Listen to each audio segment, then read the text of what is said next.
Morning students, today we are going to study lesson 19 nationalist movement and achievement of independence.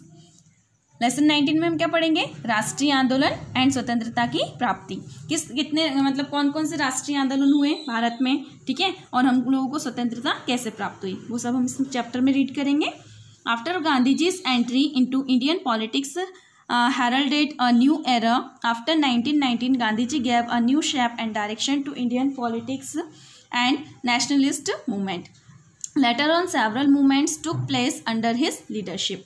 Mahatma Gandhi की entry के बाद से भारतीय जो राजनीति थी, है ना, उसमें एक नए युग की शुरुआत हुई, है ना। 1919 के बाद से गांधी जी ने 1919 के बाद क्या किया? गांधी जी ने जब उनकी एंट्री इंडियन पॉलिटिक्स में हो गई, है ना, तो उन्होंने इंडियन पॉलिटिक्स को, जो भी राष्ट्रीय आंदोलन जो चल रहे थे, है ना, उसको नया शेप, नई डायरेक्शन प्रदान की, है ना। और उसके बाद से कई सारे आंदोलन हुए गांधी जी के नेतृत्व में। Rowlatt Act to suppress the impact of revolutionaries and nationalist feelings in India, British government constituted a committee under justice sir Sidney Rowlatt. जो भी क्रांतिकारी थे भारत में, है ना, और जो भी राष्ट्रीय फीलिंग्स थी लोगों के बीच में, ठीक है, राष्ट्रीय भावनाएं जो जागृत थी, उन सबको सप्रेस करने के लिए ब्रिटिश गवर्नमेंट ने एक कमेटी का गठन किया। किसकी अध्यक्षता में? सर सिडनी रॉलेट की अध्यक्षता में।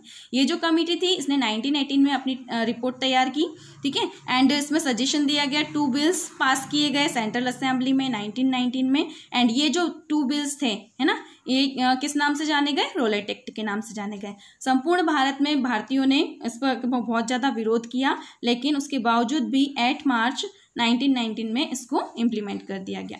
इस बिल के अंतर्गत क्या था? Under the act the government was given the right to arrest anyone without any trial on the pretext of treason. इस बिल के अंतर्गत सरकार को यह अधिकार प्राप्त हो गया कि वो किसी को भी अरेस्ट कर सकती है, ठीक है, बिना किसी मुकदमे वगैरह के, है ना, और उसकी जमानत भी नहीं हो सकती, और उसकी एक्टिविटीज़ को क्या कर दिया जाएगा? प्रिवेंट कर दिया जाएगा, ठीक है। The act empowered government to search and arrest revolutionaries without any warrant and appeal could not be made against it. इस एक्ट के थ्रू क्या हुआ कि गवर्नमेंट को यह अधिकार प्राप्त हो गया, ये शक्ति प्राप्त हो गई कि वो क्रांतिकारियों को सर्च कर सकती है, बिना किसी वारंट के अरेस्ट कर सकती है, ठीक है, एंड जो भी अपील वगैरह होगी उनके खिलाफ, वो सब क्या कर दी गई? बंद कर दी गई, ठीक है, उनके खिलाफ कोई भी अपील नहीं होगी।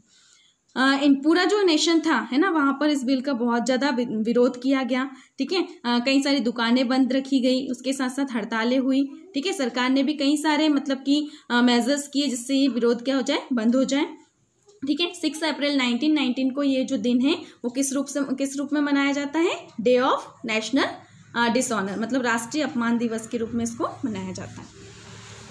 जलियांवाला बाग मैसेकर, ये सभी ने सुना है ना। There was great resentment among the people on the restriction laid upon the entry of Gandhiji and other leaders in Punjab. लोगों में जब आक्रोश कब बहुत ज़्यादा बढ़ गया? जब पंजाब में गांधी जी और जो अदर लीडर्स थे उनकी एंट्री बंद कर दी गई थी, रेस्ट्रिक्ट कर दिया गया था उनकी एंट्री को, ठीक है। तो ये जो प्रोटेस्ट था, लोगों में प्रोटेस्ट था इस चीज़ को लेकर, और ये जो प्रोटेस्ट था, ये जो आक्रोश था, वो और ज़्यादा बढ़ गया कब? जब पंजाब के जो लीडर थे, कौन? 2 लीडर थे, doctor Satpal and doctor Saifuddin Kitchlew. इन दोनों को बिना किसी रीज़न के अमृतसर के डिप्टी कमिश्नर के द्वारा अरेस्ट कर लिया गया था, ठीक है। इस अरेस्ट के लिए कई सारे विरोध प्रदर्शन किए गए, शांतिपूर्वक रैली निकाली गई, है ना। पुलिस ने भी इसको स्टॉप करने के लिए कई सारे तरीके अपनाए। फिर क्या हुआ कि ये जो प्रोसेशन था, ठीक है, ये वायलेंट बन गया, है ना, और कई सारे घरों में आग लगा दी गई। अब ये केस सरकार ने किसको दे दिया? अमृतसर की कंडीशन को देखकर जनरल डायर को दे दिया। कब दिया था? 10 अप्रैल 1919 में, ठीक है। फिर 13 अप्रैल 1919 को वैशाखी के दिन एक जनरल मीटिंग बुलाई गई, है ना, 4:30 में जलियांवाला बाग में। तो इसमें 10,000 से ज़्यादा लोग शामिल थे। तो जनरल डायर ने क्या किया कि बिना किसी वार्निंग के 400 आर्म ट्रूप के साथ, मतलब कि हथियारबंद जो हथियार से लैस जो सैनिक थे, है ना, उनके साथ ही वहाँ पर पहुँचा और बिना किसी वार्निंग के इसने गोलियाँ चलाना स्टार्ट कर दी, ठीक है। तो उसमें क्या हुआ? 1000 लोग जो है वो मारे गए एंड कई सारे लोग घायल हो गए, ठीक है। फिर कई सारे कमीशन वगैरह बिठाए गए, लेकिन कुछ नहीं हुआ, है ना। जनरल डायर को उसके पद से जरूर हटा दिया, लेकिन उसके खिलाफ कुछ भी नहीं किया गया। 1919 से 1992 तक टू एंटी ब्रिटिश मूवमेंट हुए। कौन कौन से? Khilafat and non cooperation movement. Khilafat movement. At the end of the first world war Turkey was defeated by the British forces and suffered injustice by the hands of Britain. Khalifa was dethroned by from his post. First world war जब हुआ था, है ना, 1914 से 1918 तक, ये जो first world वार था, इसके एंड में जो ब्रिटिश फोर्स जो थी उसके द्वारा टर्की को क्या किया गया? हरा दिया गया। ठीक है, और उसके साथ कई सारे वहाँ के लोगों के साथ बहुत ज़्यादा अत्याचार किया गया ब्रिटेन के द्वारा। एंड खलीफा जो था, है ना, उसको उसकी पोस्ट से हटा दिया गया। वही जो खलीफा जो था वो इंडिया में मुस्लिम कमेटी का रिलीजियस हेड था। ठीक है, तो इंडियन मुस्लिम पूरे उसके खिलाफ हो गए थे, है ना। एंड 1919 में मोहम्मद अली, शौकत अली, मौलाना आज़ाद के नेतृत्व में क्या हुआ? एक कमेटी का गठन किया गया जिसका नाम क्या था? खिलाफत कमेटी। ठीक है, इसका उद्देश्य जो था वो मतलब कि विरोध था, किसको लेकर? टर्की के साथ और खलीफा के साथ जो भी अत्याचार हुआ था ना, उसका विरोध था। तो इसमें गांधी जी ने पूरा कोऑपरेट किया इसको। Non cooperation movement. With the advent of the first world war English asked for Indian cooperation in the battlefield. They promised to give self government in return after the end of the war. जब first world war जब start हुआ था उस समय अंग्रेजों ने Indians से corporation मांगा था। ठीक है, या सहयोग मांगा था बैटलफील्ड में।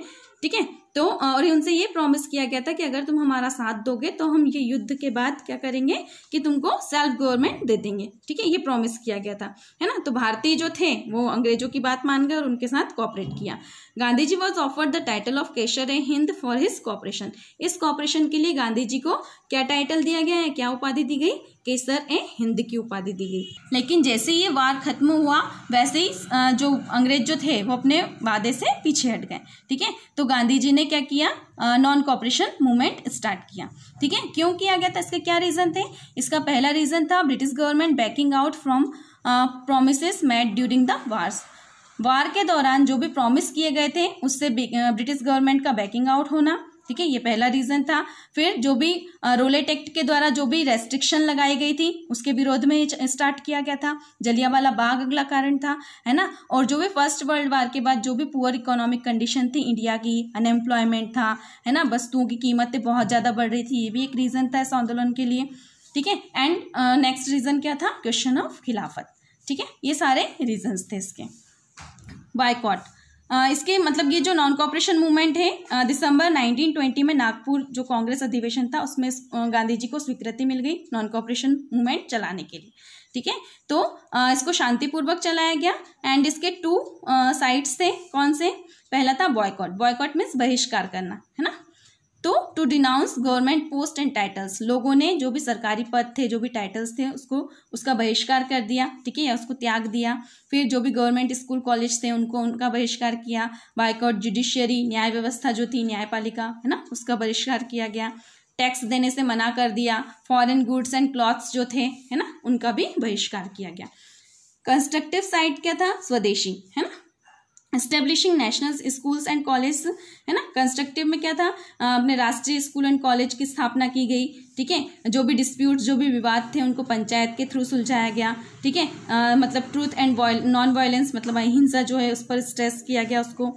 ठीक है, चरखा वीविंग के लिए चरखा को प्रमोट किया गया। इसके साथ साथ इस मूवमेंट को सक्सेसफुल बनाने के लिए 1 करोड़ वॉलंटियर की भर्ती की गई। नॉन कोऑपरेशन मूवमेंट मतलब कि पूरे देश में बहुत अच्छे से चल रहा था। ठीक है, लगभग 10,000 स्टूडेंट्स जो थे उन्होंने अपनी क्लासेस का बॉयकॉट कर दिया।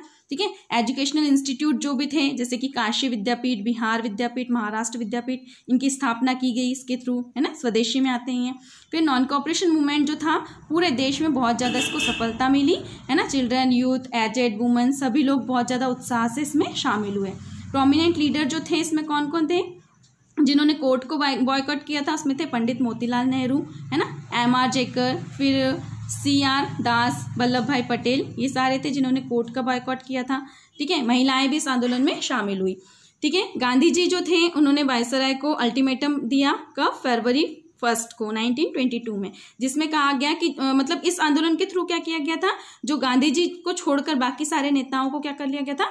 अरेस्ट कर लिया गया था। तो गांधी जी ने अल्टीमेटम दिया था कि इन सबको छोड़ दिया जाए। ठीक है, तो अगर छोड़ देंगे, नहीं छोड़ा तो डिसओबीडियंट मूवमेंट स्टार्ट करेंगे गांधी जी। तभी क्या हुआ कि 5 फरवरी 1922 में एक जो मतलब गुस्से वाली जो भीड़ थी उसने एक पुलिस थाने में आग लगा दी, जिसमें 21 पुलिसमैन एंड जो थाना इंचार्ज जो थे, चौरी चौरा यूपी में ये, ठीक है, इस पुलिस स्टेशन में मतलब कि ये सब थे, तो ये सब मारे गए थे इसमें, ठीक है। इसके कारण क्या हुआ था, गांधी जी बहुत ज़्यादा मतलब इस घटना से बहुत ज़्यादा दुखी हुए और उन्होंने इस आंदोलन को खत्म कर दिया, ठीक है।